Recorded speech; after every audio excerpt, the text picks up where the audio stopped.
Our feature presenter this evening is Martin Webb. For many, he needs no introduction. Martin is the host of the KVMR program, Climate Report. He has been in renewable energy field for 20 years, and with a strong focus on solar power. He's run his own solar company, as well as worked for solar panel manufacturers. So he brings an insider's perspective to one growing segment of the energy world. He lives in Penn Valley and is the proud father of 2 children. And Martin, thanks so much for joining us tonight. We're super excited to have you do a presentation, and I will hand it over to you. Thanks so much. I appreciate you having me. Is the audio okay? Can everyone hear me fine? Yes, everything, I can hear you. I think. Excellent. So yeah, I'm going to talk a little bit about what I'm calling energy ROI. I was asked to look at the energy use associated with the proposed mine operations. I wasn't really given any specific direction of what to find, what to look for, just was given a couple of reports issued last year from a large engineering firm called Dudek.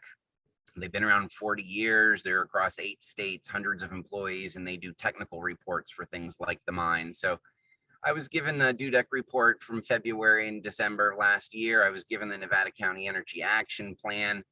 And I also looked at the Rise Gold website and what they were saying and some of their footnotes. And what jumped out at me is something that I'm calling energy ROI. And ROI stands for return on investment. And normally it's a financial term. If I invest this much money in something, what's my return back on it? And in this case, I'm referring to the electricity used at the mine, the proposed mine, and what is the return we're getting on it. And right now, the main return that's being discussed as far as pro advocacy for the mine seems to be jobs and money, jobs and money, jobs and revenue, jobs, jobs, jobs and revenue. So I looked at how much electricity it's using and what's our return. And I discovered that it's using almost the same amount of electricity as all of Nevada County, the non-residential sector. So what I discovered is it's not providing many jobs, and it would give what I would call the worst energy return on investment. So the investment is local electricity and greenhouse gases, and the mine's annual electricity use is the same as all of Nevada County's non-residential together. And the return is local jobs and earnings. And when I ran the numbers as far as direct jobs, giving the county the same amount of electricity as the mine, we could produce 100 times as many jobs. And give the county's non-residential business sector the same energy to use, and we would produce 100 times the earnings. What I discovered is mining tends to actually be the lowest job provider compared to other types of businesses and industry. So let's look at the electricity use. That's what I focused on specifically. And what I discovered is that during the first year of construction, if it goes to construction, they would use 16.5 megawatt hours of electricity. But once it was up and running, if it ever gets to what they would consider full capacity, it would use almost 50,000 megawatt hours a year after it's been built. This is data from the Dudek report in November of last year. Now the county's non-residential use, so putting the gold to use between our ears here as local citizens, we use in the non-residential sector 50,000 megawatt hours a year, according to the Nevada County Energy Action Plan in 2017. So that's from the EAP. If you ever see the EAP while I'm talking, that's the county's energy action plan. And that plan stipulates that we want to reduce our electricity use by half, roughly speaking. So when you compare it all together, you've got the electricity use is roughly similar between the two. And I just want to quickly show you where I'm getting my numbers. I'm not making these things up. This is from the Dudek report. And at the top, it's talking about when it's in operation. Anticipated electricity consumption, they thought it would be under construction this year, 16,500 megawatt hours. Then in this report, they looked at 3 different periods that covers the next 80 years. They assumed the mine was going to be open for the next 80 years. And that every year would actually use the exact same amount of electricity. It would never change. That's where I got my 49,500 megawatt hours a year. And if you look right above that, the sentence says where they're using electricity. It's for facility operations, for example, electrically powered underground mine equipment, ore processing, water treatment, surface building operations. There's water pumping. A lot of this stuff will be going 24/7. So here's where I get my numbers, the Dudek report, just shy of 50,000 megawatt hours a year. So here's then where I'm getting my county numbers from. This is a snapshot from the Nevada County Energy Action Plan. They looked at 2005, they looked at 2017, natural gas and electricity. We're just going to look at electricity, and we're just going to look at non-residential.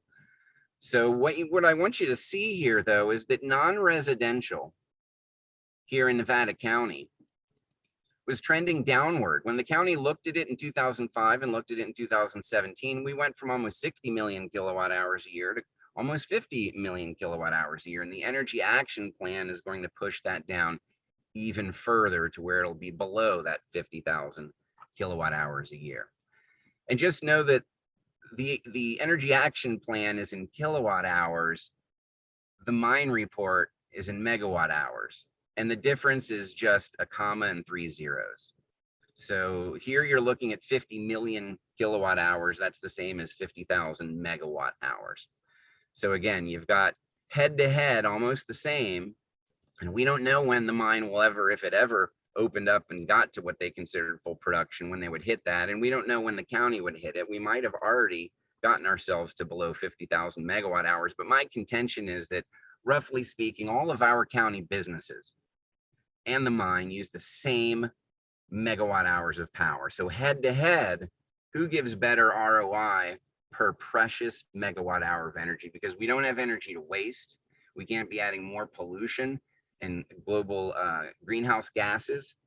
So when it comes to this mine, it looks like they'd be using the same as all of our citizens and putting our business savviness to work. So let's look at that. If that's the investment, 50,000 megawatt hours a year, who gives more jobs? Because the return apparently is jobs, jobs, jobs. And this is where things got interesting in my analysis. So the direct jobs at the mine, they say it would be about 300 people, about 312 people if it ever hits what they consider to be full production. They think it would be about 200 people locally, and then another 100 that would have to be sourced non-locally.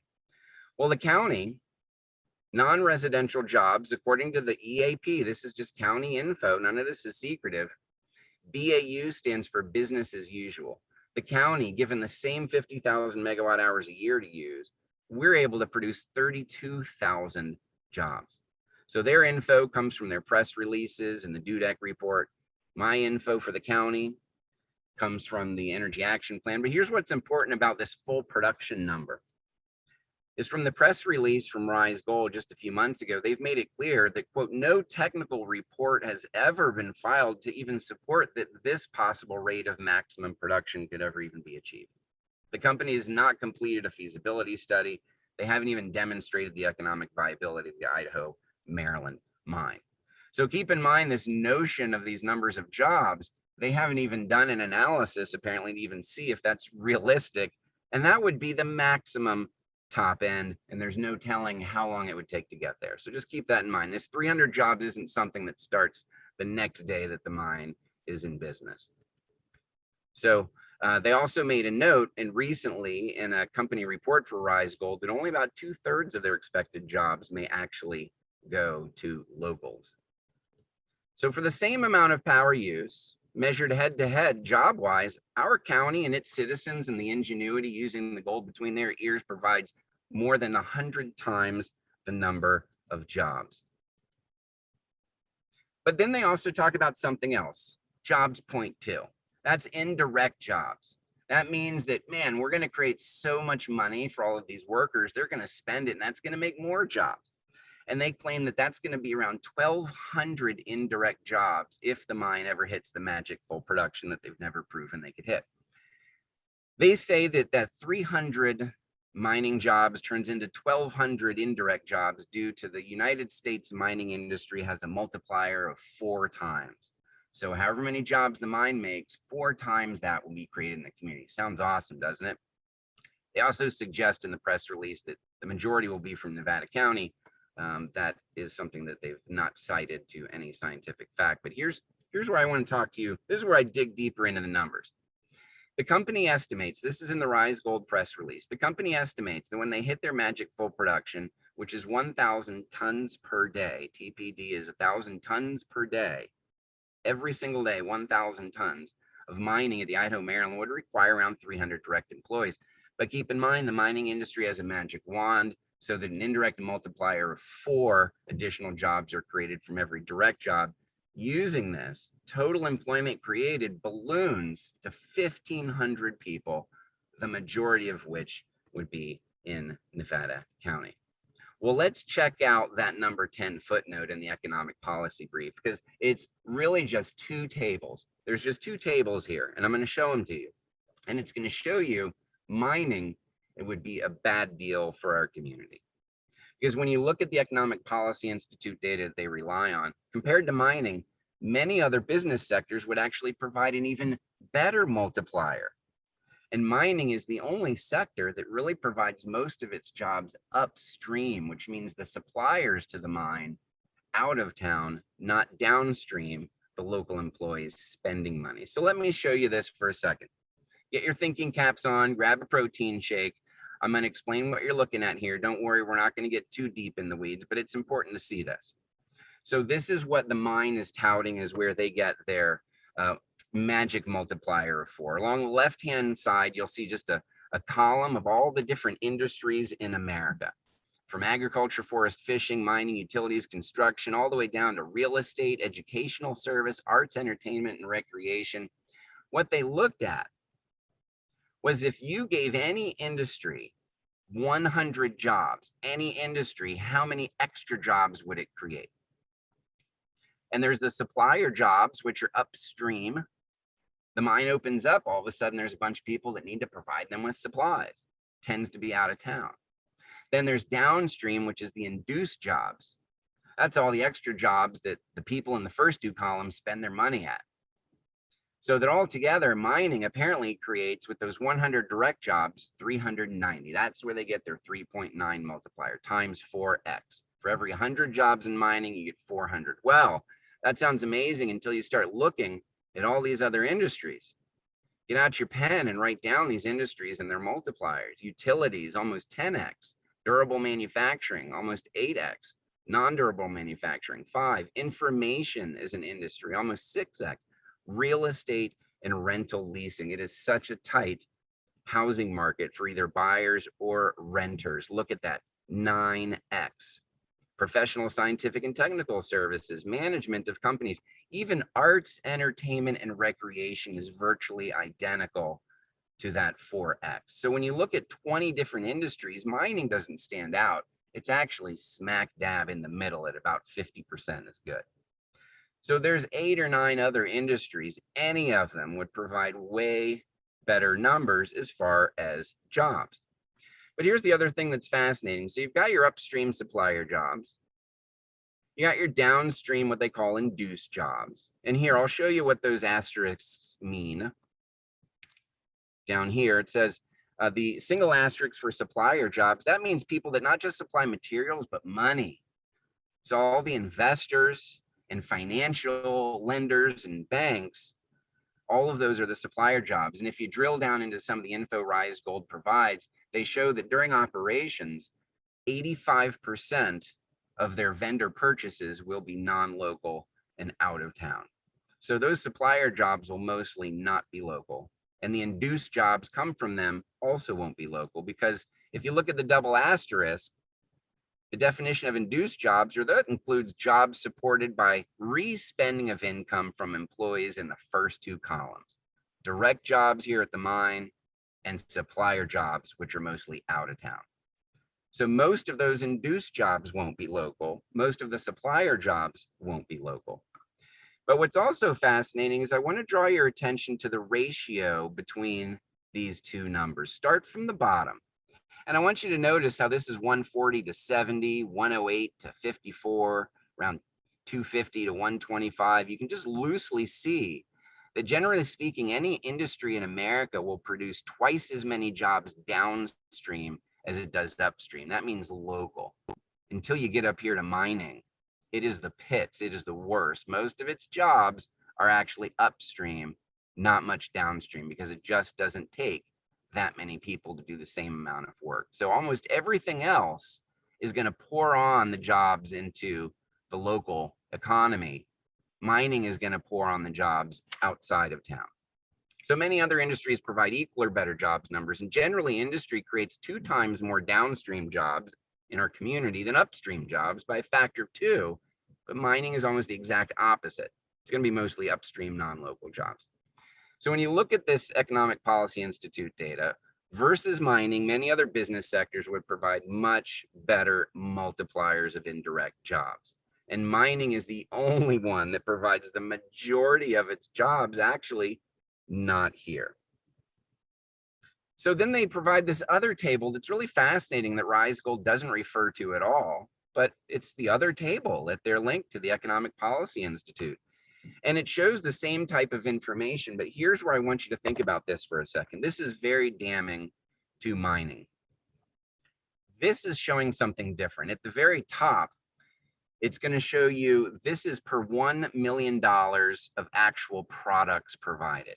If you gave each of these industries, not 100 employees, but you asked every single one of these industries to set out on a stage $1 million of what they produce, and then figure out how many jobs it takes to produce that, because not every industry needs the same amount of people to produce $1 million worth of their stuff. You could have 2 artists produce $1 million painting. That's $1 million worth of goods to 2 people.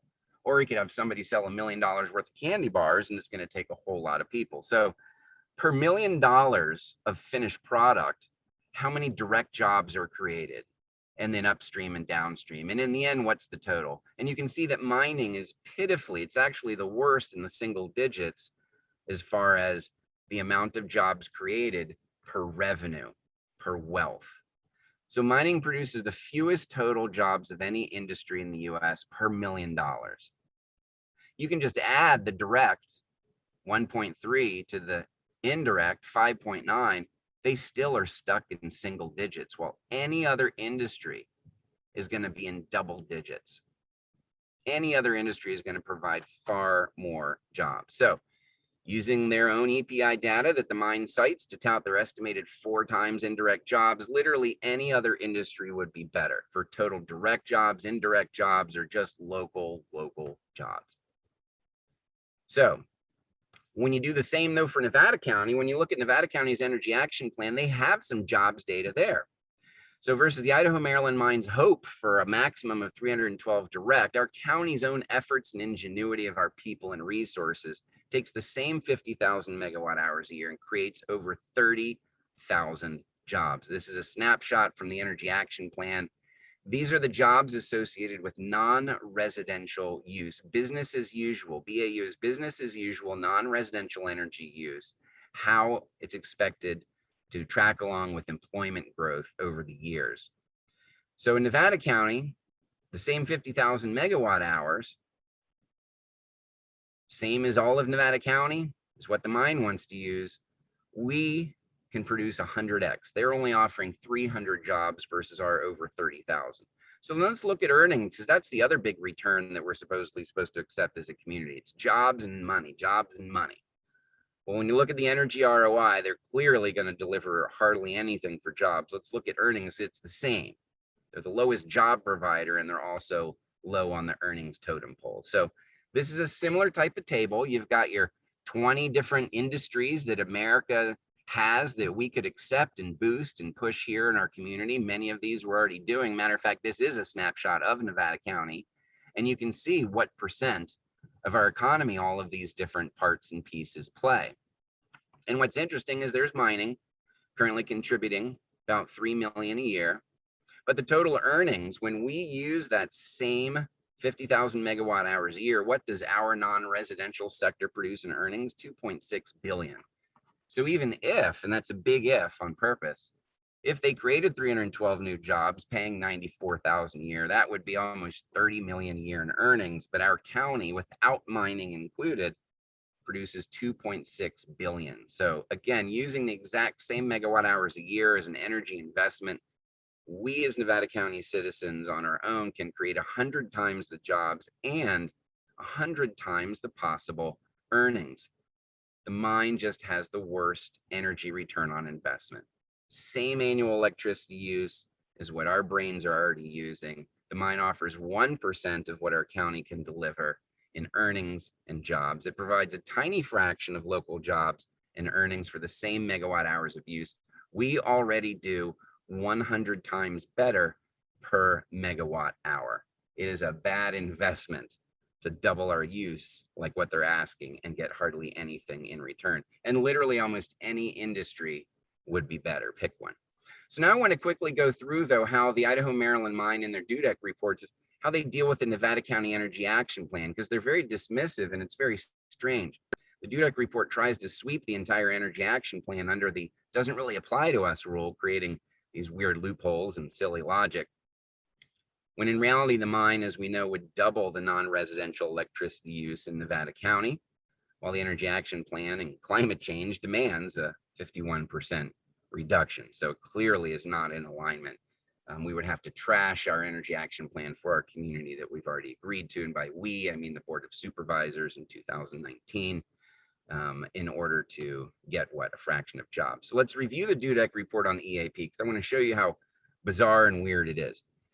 First of all, I want to point out that in the Nevada County's Energy Action Plan, they have very specific goals. They have 3 goals: energy efficiency, lower the use of energy in our county, increase renewable energy use and battery storage, and then reduce our water use. So it's reduce energy, reduce water, and more renewable energy. And in this Energy Action Plan, they also listed some strategies for the county on how they could push citizens and businesses to hit these goals. But the DUDEC report illogically frames the role of the mine against the county's internal strategies. They ask, is the mine adopting the county's strategies, as opposed to does the mine actually support the end goals? It's very weird. I'm going to show you what's called Table 18. Here's the DUDEC report, and this is where they say, hey, does this project, is it consistent with Nevada County's Energy Action Plan? And what you'll see on this page are a couple of goals. There's goal number 1, energy efficiency. Our goal is to improve energy efficiency in buildings and facilities to reduce energy use. We have another goal, expand more renewable energy, and resilience means storage. So these are the stated goals of the Energy Action Plan. The county created 3 internal strategies for each of these. For example, this is for the county to do to expand outreach and education, to improve compliance, to continue to increase the efficiency of county buildings. These are internal county strategies. DUDEC decided to, instead of asking, does this project comport with the goals? They bizarrely asked, hey, does this comport with the county strategies? And what they continue to do over and over is they say Nevada County is supposed to implement this strategy, not applicable. Nevada County is supposed to implement this strategy, not applicable. Nevada County to implement, not. Look, folks, in this report, they should be asking, do they demonstrate consistency with the goals of the Energy Action Plan?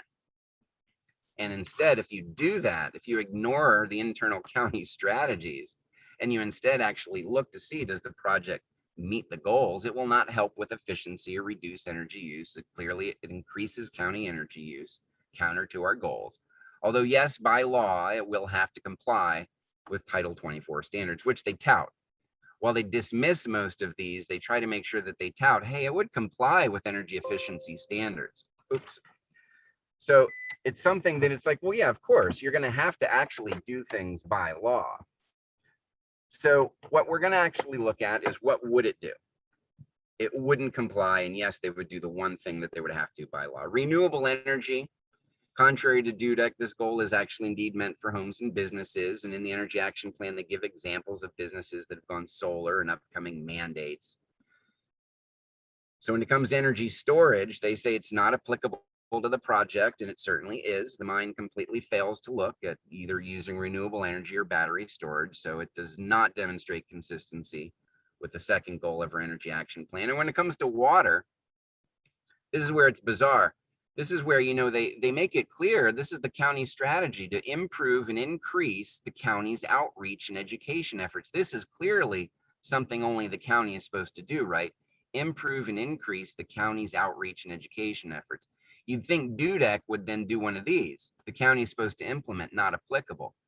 Instead, they wanted to make sure that they figured out how to tout that they comply with the water efficiency codes.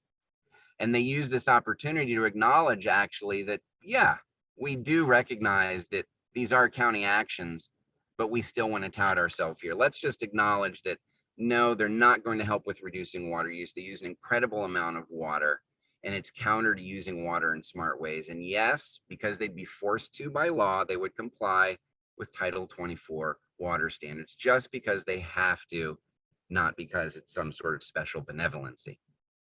But the wacky thing is, at the end of this ridiculous table where they ignore the actual goals of our county, the stated goals of our county's energy action plan, and they just look at the internal strategies and say, hey, we don't have to do any of those strategies, therefore we're consistent. They say, based on the analysis in table 18, this project would be consistent with the applicable strategies. Notice they don't say goals. If these guys were real professionals adhering to accuracy, they would say, this project is inconsistent with the applicable goals. They can't say that, so they appear to have twisted the words to say, you know what, there's no way that we can say this is good for the goals. Let's instead try and hoodwink everyone and just put in the county's internal strategies and say, yeah, we don't have to do any of that, so we're good with the EAP. It's just craziness. So the DUDEC report illogically frames the role of the mine against the county's internal strategies to hit goals and dismisses all of those because they're not the county, as opposed to actually performing a logical analysis of, does this darn mine even support the clear end goals of the county EAP? So table 18 is useless. It's not an analysis. The mine doesn't even appear to attempt to try to honor our county EAP.